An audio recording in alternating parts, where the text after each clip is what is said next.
Well, guys, welcome back to Red River Living. It is the end of June here, and we're kind of going over the garden, kind of show y'all what's going on. We're here in North Texas, guys, and last year, I don't know that we saw 3 days over 100 degrees, and I think those days were early last year. But this year, North Texas is struck, and we are super hot, and things are literally burning up. I don't know that we can keep enough water on some stuff. As you can see right here, this is some of our potatoes, and the potatoes, I got them in kind of late. We've dug a few of them here, and as you can tell, just looking at the tops of them, the old heat's just burning these potatoes up. Even with the drip system on them, they're just burning up. I'm going to dig a little bit of them. The ones we've dug so far,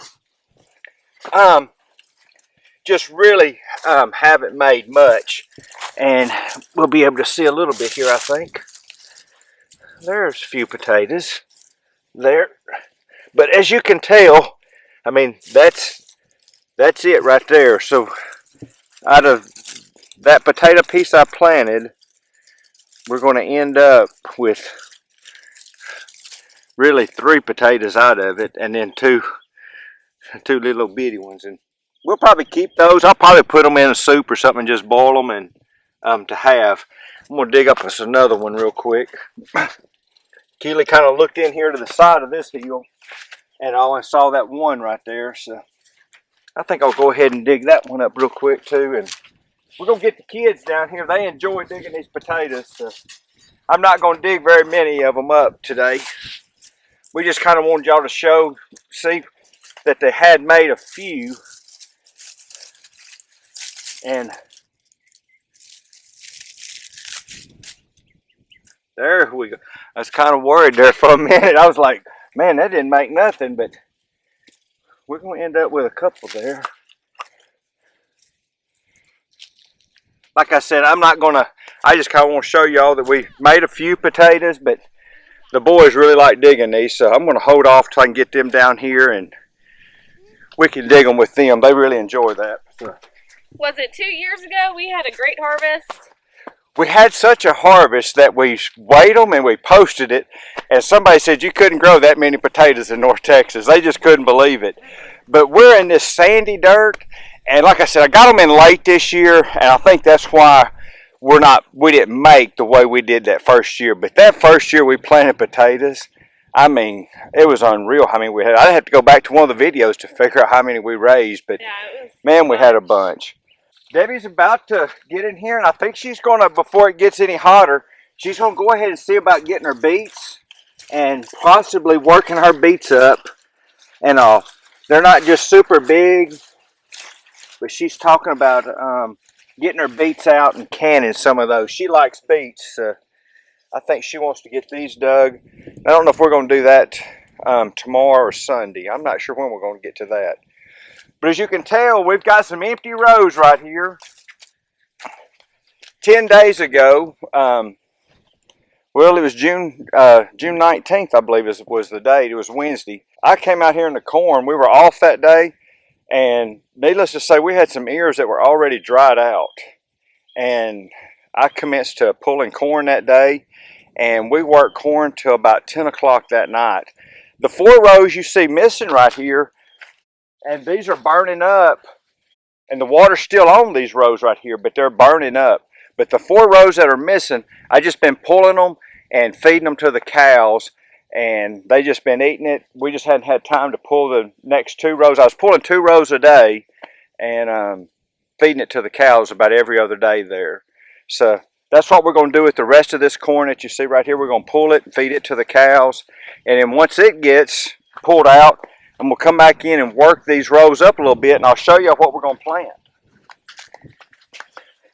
These are just some volunteer purple hull peas that are out here in the garden. So this is what will be going back in the ground behind the corn. You know, I found out one of the things that as long as we can keep some water on these peas will make in the heat. So I quit growing my peas early. I grow my peas in behind my corn each year. So that's what's going to happen next year. But this is some that just from the last year peas that have come up. And I think I ended up with about 4 or 5 different plants of them that actually made it that I didn't hoe out or whatever. and all. So we're gonna walk over this way.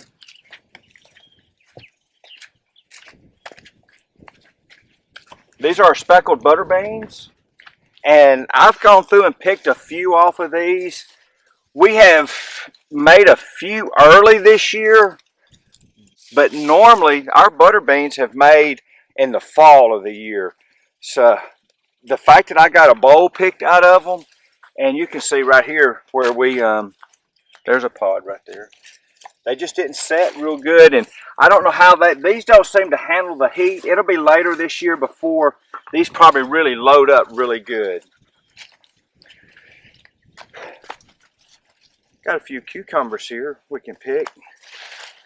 This is where we trellised our cucumbers, and we trellised them with this netting. It's working a little bit, guys. I'm not sold on it. Just the weight of the cucumbers is really making it sag some. It does have them up in the air, which is what we wanted. We didn't want them on the ground. So it has helped with that. But, and you can look right here. I mean, the cucumber's all the way up here to the top, and it's holding the weight of it. So that's not an issue. I just think we need something a little bit stronger than that for the cucumbers. I'll have to get Debbie to link sometime a recipe that she found where she's taken mayonnaise and vinegar, and salt and pepper, and been making something up and then cutting an onion up with these and just putting them in the refrigerator. It's just been a real good, I've really enjoyed it. Debbie eats it some, but I've really enjoyed it. A little refreshing snack. Yeah, if you didn't know, cucumbers is like a superfood. They're really good for you. It's supposed to give you a pep. In your step. Pep in your step.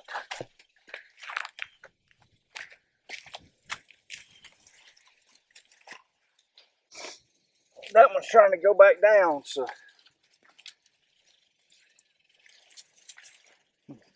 So the cucumbers, looks like zucchini's putting on pretty good.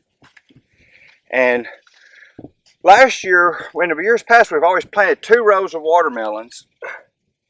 But this year, we didn't plant as many. We had watermelons out our ears last year. There's a couple, there's one right there too. There's a couple in here already. See one there, so. The low winds just had these vines just blowing all over the place. We're trying to kind of keep them back over toward the middle here. And we've made some cantaloupes. There's 4 right there, so. Oh, there's another one right there. This one just hadn't took off real good yet, has it? It might be a different kind for all I know. Okra's starting to come in. Of course, I planted it probably almost the end of May, I guess, if I had to try to put a date to it. But that's some of Granddaddy's okra right there. Then there's our lima beans. I haven't seen them set anything yet, so. Like I said, between our butter beans or lima beans, they pretty much have just put on in the fall. We've picked them one time in the fall, is all we've been able to get off of those. I'm about to go get a bucket. Kid, look at the tomatoes. We've actually made a few tomatoes. The heat's getting to them pretty bad, but we've made several tomatoes. Here, I'll show you what the heat does do to them, bro. It almost like it cooks them. You see this tomato? See it in the end? It's just gotten too hot. There's just not enough leaves on them to protect them, I guess. Yep. We probably won't keep that one then. Compared to last year, just those few tomatoes is a success from last year. And of course our salad tomatoes seem to be doing pretty good too. They handle the heat pretty good though for some reason. I don't know if y'all can tell, but I used cattle panels this year to hold these up instead of baskets, or I believe it's called, is it the California or Florida weave? What's that weave called? Florida weave. The Florida weave. I've tried the Florida weave, and I just decided this year to go and buy these cattle panels. Hey, we'll have them forever, so that's why I bought the cattle panels, and we've been using that. And you can see here where we've been using these plastic rings. Our just biggest thing now is for tomatoes, we've just gotten too hot. They're just burning up now. I think that's one of the things where we're going to talk about a greenhouse possibly to get some shade, be able to pull a shade cloth over them. That might help, but with the air temperature still being, 106, I don't know that that's going to help at all. Our blackberries have really done good this year. I think something's on them a little bit. And some of the plants have just about totally quit here. And this one right here is just about done for. But the plants behind us over here, for whatever reason, you would have thought they would have all produced at the same time. And I thought the variety was the same. But these back here on the back were really slow. But you're talking about some blackberries now. And those probably can go another day right there, those few. But you can just see they just loaded up here. I've been collecting them, and about every 3 days Debbie has been juicing them. And then look at these right there, Keely. There's a big old one. Oh, yeah. About every 3 days Debbie's been juicing them and then making, she made up some jelly the other day. She made a cobbler one day out of them. I'm not too fond of the cobblers. I don't know how y'all feel about the seeds, but one more blackberries are just full of seeds. You need a bowl. I do need a bowl. I thought I came out of the house with one, but obviously I didn't. Yeah, 'cause I didn't hit pay dirt down in here. What's pay dirt? Look at this. That is giant. Just to give you an idea. I mean, it's big as it's an inch long, big as my thumb. Is this a thornless variety? Yeah, these are thornless. What about that one over there? Was that thorn? No, all of them are thornless. We didn't buy any thorned. I've always heard, and y'all might chime in on the comments there, that the thorn have a better taste than the thornless. I don't know that to be true. I do know the thornless sure are easy to pick compared to the thorned ones, though. I just about ended up, I just about ended up with 2 handfuls of them. I don't know where I left my bowl down at, but I'm going to quit picking them tonight, I think. Or maybe not.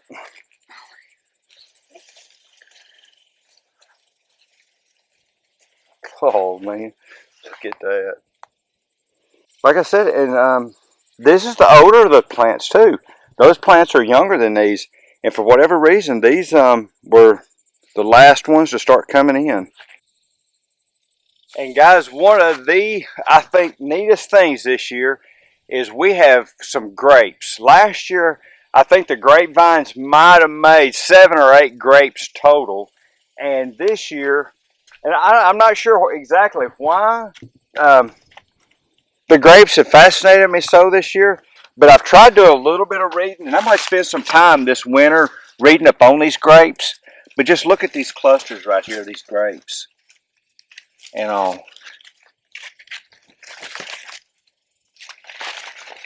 I mean, they're just cluster after cluster.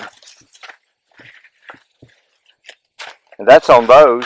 And this is a trellis system that I kind of got my idea from Cog Hill. I had seen where he had trellised his fruit trees and stuff. So basically the top here is at 6 foot, then this wire runs at 4, and then the next wire runs at 2 feet. And he talked about training stuff at the 2, the 4, and the 6 foot level. So that's where I got my idea from. And Debbie told me earlier this year when I did this, she says, we got to have something. So she got online, ordered the cable, and this cable, it has a plastic coating to it. You really can't tell that, but it is cable. It has a plastic coating. She ordered it offline. It wasn't too bad. And got all the hardware with it too. Then I'm going to step through here. I mean, just to kind of show y'all, get it in my hand there. Look at that cluster of grapes. I love grape juice. That grape jelly too. The kids, I don't know how the kids would survive if they couldn't have. Let me get that one off there. If the kids couldn't have peanut butter and jelly sandwiches, and all. Hopefully one day we'll be able to make some grape juice. But I really, hey, one day I plan on making not grape juice, grape jelly is what the kids like. I want to make some grape juice from them and be able to put it up instead of buying, because I don't know if y'all know it, but you can't buy Welch's frozen grape juice anymore, so from the concentrate. But there's our grapes. It's about the last thing we could talk about, and it don't look like much. And I'm not sure if y'all know what this is or not, but this is asparagus. And this is our second year of it. And what I was told was to let this go 2 years and just develop and set a root base. And then on the 3rd year, we would start harvesting that. But this is asparagus at this point. And just letting it grow, develop its root system and all. You can here on the back side. Let me see what I can find over here. Because I have cheated and pulled 1 or 2 of the shoots off. And here's a shoot, but this shoot really is stiff, so I'm not even going to fool with it now. See if I can find one that looks a little bit smaller. I don't either. I've been coming out here and eating it raw every now and then. I'll find one and I'll pick one of them off, and there's a little bitty one right there. You can see it coming up out of the ground right there. See, there's a little bitty shoot right there coming up. But like I said, all this has gotten too big to eat, but all it's doing right now is developing it. This winter or spring, it'll be cut back and mulched over. We'll start harvesting it next year. But that's our asparagus. And hey, once you plant this, once you get it set up, you now have asparagus every year. You know, it's not something you replant every year, every couple of years. I have had some thoughts on planting another spot of it and just starting it in another spot to have it. But I probably got more asparagus here than what we can probably eat and give away.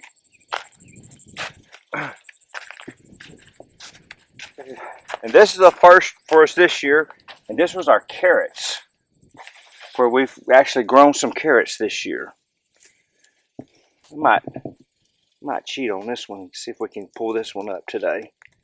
Yeah, there we go. Nice little carrot. Considering that we have tried for a couple of years now to grow carrots, to actually have carrots out here is pretty neat. And what we did to have carrots this year was Debbie put her seed out, and what we haven't done is thinned them enough, but she put her seed out, and then we covered it with feed bags. Once we covered it up with feed bags, we kept those feed bags wet, and by keeping those feed bags wet, it kept the seed wet long enough for them to germinate. Then we're able to just remove the seeds off of them. Well, guys, as you can tell, the sun is setting back here behind me. We just kind of want to give y'all an idea of what's happening here in North Texas, kind of go over the garden a little bit. We got some cleanup we need to work on this weekend. Boy, it's just hard to be motivated when it's been so hot. Just keeping stuff alive has been a challenge right now. We just wanted y'all to see what's going on, and just hope y'all gardens are faring as well. Hopefully in the next couple of weeks we're going to get us a rain in here and get everything wet down real good. Well, guys, as always, we appreciate y'all watching. We'd appreciate it if you'd like and subscribe, and we'll see y'all next time.